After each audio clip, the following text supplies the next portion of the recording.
Greetings, YouTubers. Uncle Putin here with a update on gold. And actually, before I get started, let me first say something about my name, my YouTube channel name, Uncle Putin. A lot of people have misunderstood what it means, and with what's going on now with Ukraine, I feel like I need to explain a little something. I created this YouTube channel years ago, and I've had the same name, Uncle Putin. Literally, like right after YouTube started, I created this channel. This is before Google even bought the company. So it wasn't Google, it wasn't associated with Google at that point, as far as I know. And I had the name Uncle Putin. Now, back at that time, Putin was an ally. I mean, not an ally. He was never an ally. Let's put it this way. Russia at that time was considered like a partner. Okay, we had pretty much friendly relations. We were involved in their markets. They were involved in our markets. And there was all kinds of, there was a lot of cooperation and sharing amongst the two governments and the two societies. It was kind of a honeymoon period, if you will, but after the Cold War.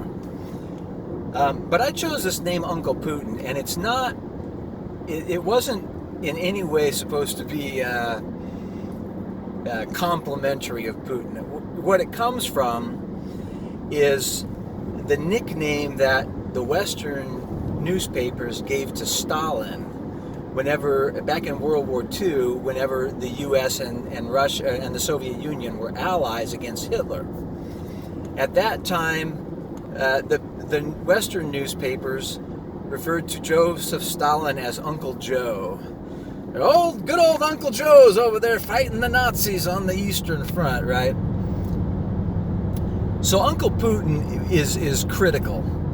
That was my sort of tongue-in-cheek way of saying, don't be fooled by this Putin guy. He's not our friend. He's not our ally.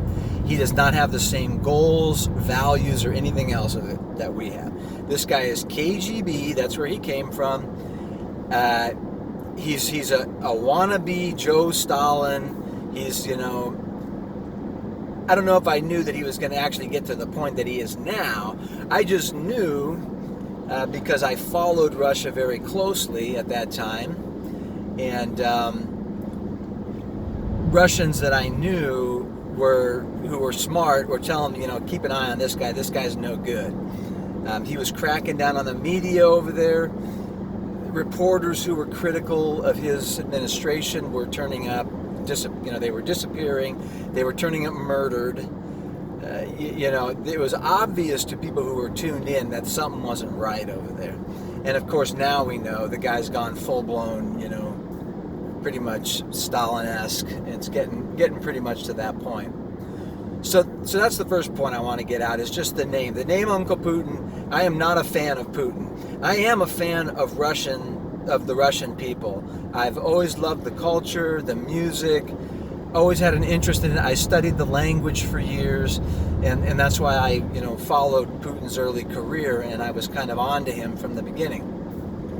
So we got that out of the way. Now I want to go on to gold. I'm going to play a clip here from today's CNBC Fast Money show, and I just want to remind you that in one of my previous videos a couple of months back, I don't remember exactly how long ago, but a few months back, I had these same people on Fast Money were talking about gold is dead. Gold is no longer an inflation hedge. It's finished. Get out of gold. Put your money in Bitcoin instead. All right, well, notice how they've completely changed their tune. Take a listen to this. Since August of 2020, it is now up more than 9% this year. So is there any more room to run? Let's go off the charts with Chris Verone of Strategas, a Baird company. Chris, what do you see? Hey, Mel, well, I think certainly gold as a hedge here continues to make sense. But if we just put this in some context, as far as the broader market goes, I think the first thing we all have to say is we know we don't know. But if we're going to speak objectively about the price signals that we're seeing every day, there are really three things I look for at a tradable low. I look for VIX above 40. I look for spikes in put calls. I look for spikes in trend. And we're sitting here with, S&P down 13 and Q's down almost 20, and we really can't check any of those boxes yet.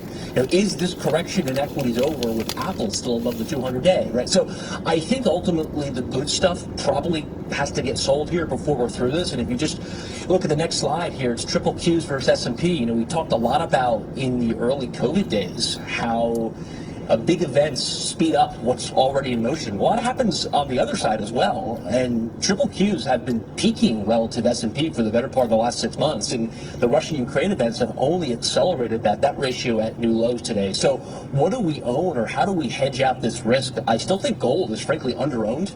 It acts great. If you look at the gold flows, the flows into GLD over the last 3 months are just nowhere near as aggressive as they were in summer of 2020. So I think there's room for sentiment to get more pronounced here. And then when we take a step back and look at the longer term chart, monthly momentum is fantastic. We're punching above 2,000. I think we circled 2,500 on the gold chart before this is all said and done. But as part of the bigger story, right, are we seeing that indiscriminate capitulative price action that often marks the lows in equities? I think it's early to make that call now. Chris, GDX is often a levered play to gold when gold prices go up, but oil and fuel, it's a big input for gold miners, and I'm wondering which is the better chart in your view? I think the better chart here is the physical. And when you look at a lot of the gold stocks, the individuals, they really have not taken out their summer of 2020 highs yet. Gold is closer to doing that. So I think you want to own the physical here. We also can get just a much better read on sentiment. As we talked about, GLD flows, so flows into the gold ETF, are just not as aggressive as one might expect. Now, there's been some inflows the last 4 or 5 days there, not surprisingly, but when you look at this over a longer time period, I think there's room to go before that gets crowded. It's not here. And then last quick question, Chris, I just want to underscore this notion that the good stuff has to come down too. So Apple, in your view, should go lower. I just find it hard to believe we take S&P down 15 and Q's down 20 and we don't get Apple below the 200. And on top of that, I would say, don't forget when oil spiked in 08, ultimately they went after staples and utilities as well. Staples and utilities ultimately got sold before that was all said and done. So don't make the mistake that just because stuff is up here, it's protected. In these corrective phases, there are no sacred stocks. There are no unsellable names. All right, good advice. Chris, thank you. Good to see you. Chris Verone of Strategas. Tim, you've been on the gold trade. Yeah, I like it. And if also something else just to drop into your horizon is the last time gold really had a spike, and so not the summer of 2020, which is the previous high that we are about to get through or have got through, that the GDX has not. Chris is absolutely right.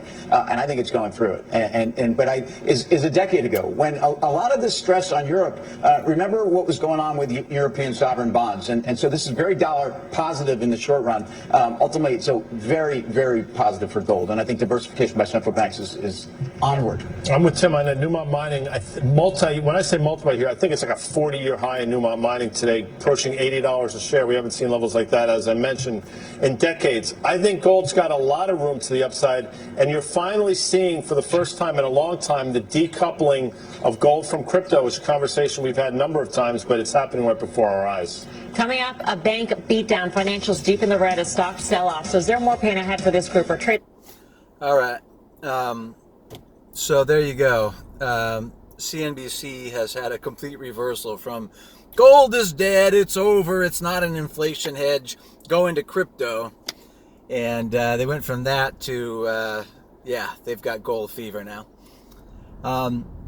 So I want to just make one point there. I think it was Tim Seymour there said very briefly as he was rattling off a lot of pertinent facts. He threw in there about why he sees gold blowing through its previous all-time high, which was in August of 2020, I think. About 2,070 it got up to, and it got to about 2001 or 2002 today. And he mentioned one factor. He said he mentioned the central bank diversification or buying or something like that. This is a critical point.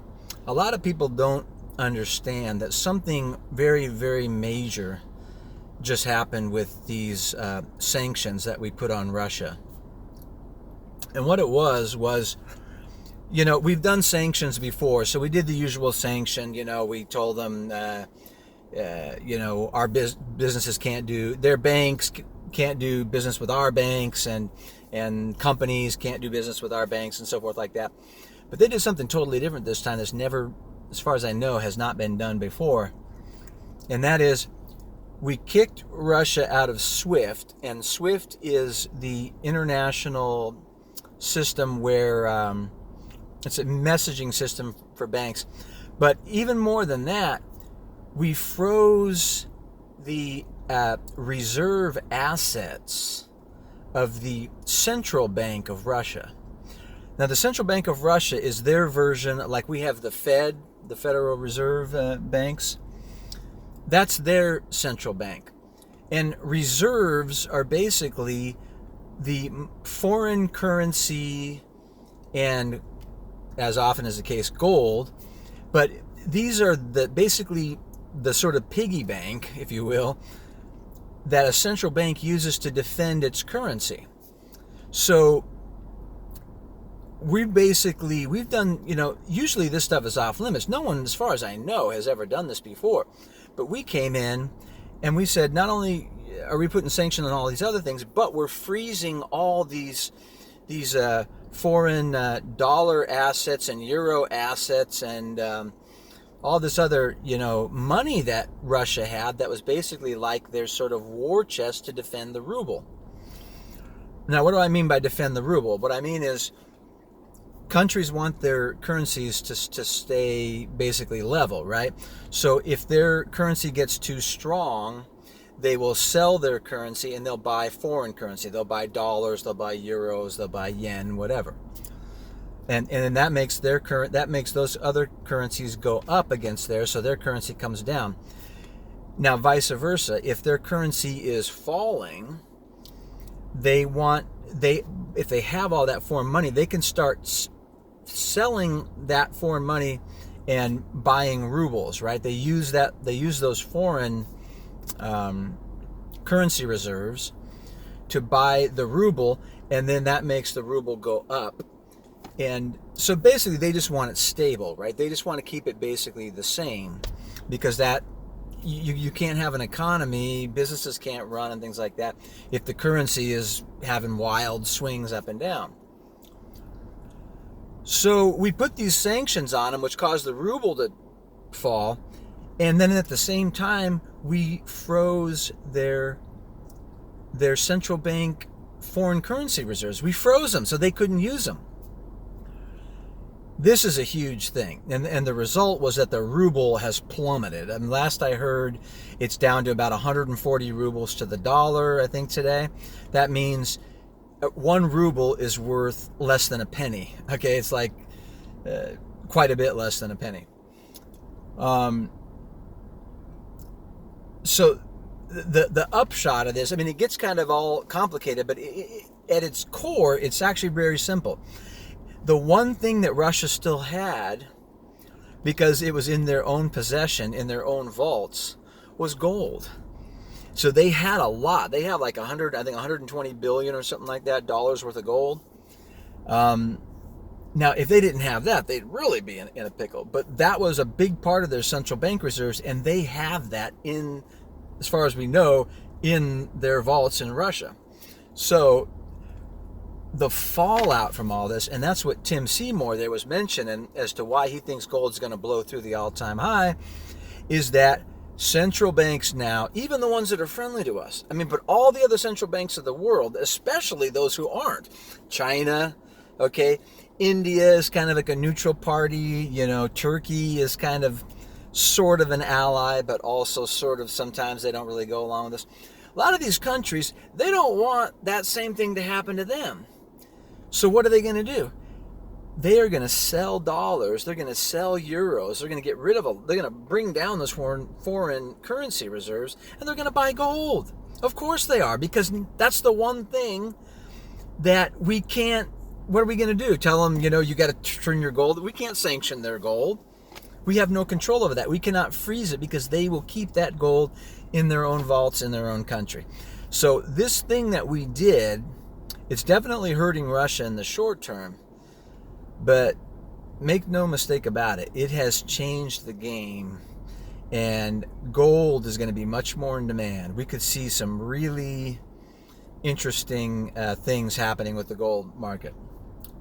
Now, one little caveat I'll throw in there just at the end here, and that is that the Fed, there could be a short-term dip in gold depending on what the Fed does later this month. The Fed is supposed to, I think with their next meeting, come out and tell us, okay, we're finally going to start raising interest rates. And if they do that, and if they sound like they're really aggressive, it could cause gold to have a short-term pullback. But personally, I don't think that, even if they come out and they try to sound hawkish, I don't think they are going to be able to, I know they're not going to be able to do enough to fight inflation. And I don't think at this point they can really convince the market that they're going to get that tough with inflation, because they can't. We have too much debt. They can't raise interest rates, more than a couple of percentage points. And with the price of oil and all those commodities in Russia now skyrocketing, that's just going to cause more inflation. So inflation is it's not going to be coming down. It might even be going up. And the Fed, you got inflation going way up here, and the Fed's doing little tiny itty bitty interest rates way down here.